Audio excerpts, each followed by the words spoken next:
Nangangamba Senator Kiko Pangilinan na baka humina ang oposisyon sa 2028 elections. Kasunod yan ng desisyon ni Naga City Mayor Leni Robredo na huwag tumakbo sa pagkapangulo.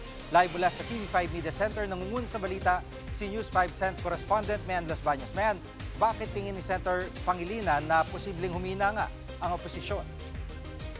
Gigi, naniniwala si Senator Kiko Pangilinan na baka mauwi sa isang leadership vacuum o isang puwang na hindi maaring punuan. Itong naging desisyon ni Naga City Mayor Leni Robredo na hindi na nga tumakbo sa anumang national post sa 2028 national election. Sana daw mali si Senator Pangilinan pero maari daw kasing mauwi sa pagkakawatak-watak sa loob ng kanilang grupo ang desisyong yan ni Mayor Leni Robredo.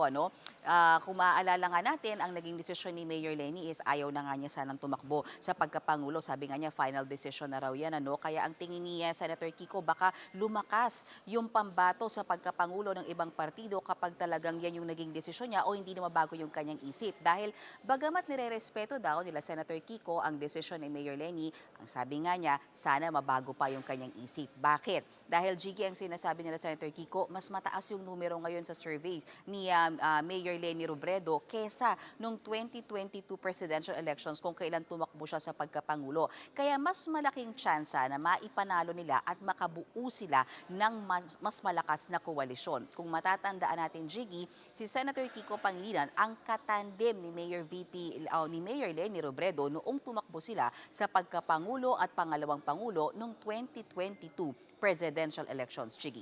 At mayan sa payagan ni Mayor Leni ay para sigurado na talaga siya sa kanyang desisyon at nabanggit pa niya na sa Naga na siya magre-retiro. So may bago ba siyang pahayag? Tama ka dyan, Chigi. Sa inilabas na video nga ng Naga City Public Information Office, ayan ang sinabi mo, 100% na nga raw na sure si Mayor Leni na hindi na talaga siya tatakbo sa mas mataas pa na posisyon o national post sa 2028 elections. Pakinggan natin at panoorin natin ito. Gano'n kaya pirang beses mo sabihon. Iba pa ng God mga. Si mga gusto sa kuya, nag-aasa pang magriba ang isip ko. Si mga habo sa kuya, nangungutya na nahiling din na ngayayan. Mabaribay man ang isip. Hindi na ko makikidebate. Willing na sana.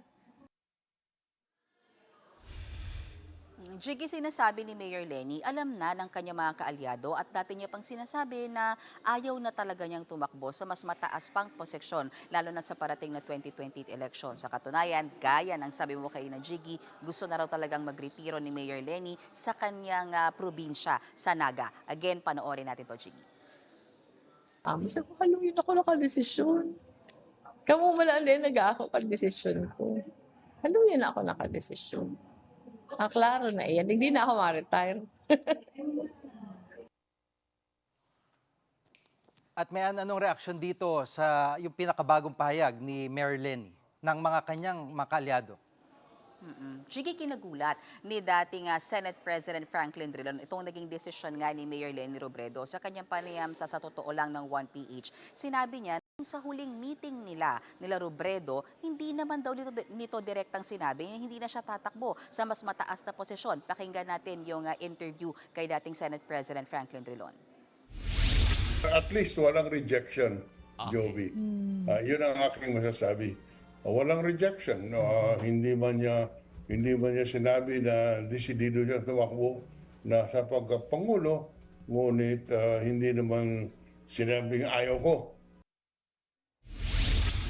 Chigi, si dating presidential spokesperson Edwin Lacerda, iba naman yung pananaw. Siya daw hindi na nagulat sa naging desisyon ni Mayor Leni dahil alam nga raw niya na dati pang sinasabi ng alkalde na ayaw na niyang tumakbo sa mas mataas pang posisyon lalo na sa 2028 elections. Naniniwala rin si Lacerda na hindi naman totoo na wala nang pwedeng ipanglaban pa kay Vice President Sara Duterte sa paparating na 2028 presidential elections. Pakinggan natin itong pahayag ni Edwin Lacerda sa kanyang panayam naman sa One News sa The Big Story.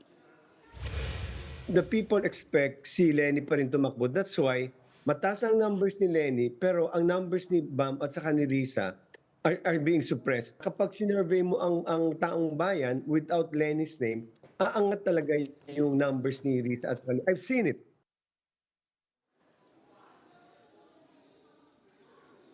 At Yan muna ang latest. Jiggy, balik sa'yo.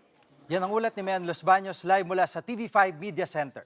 Mga kapatid, Jiggy Manikad po. Pagdating sa mahalagang balita sa loob at labas ng bansa, dapat una sa lahat, mag-follow at mag-subscribe na sa social media pages ng News 5.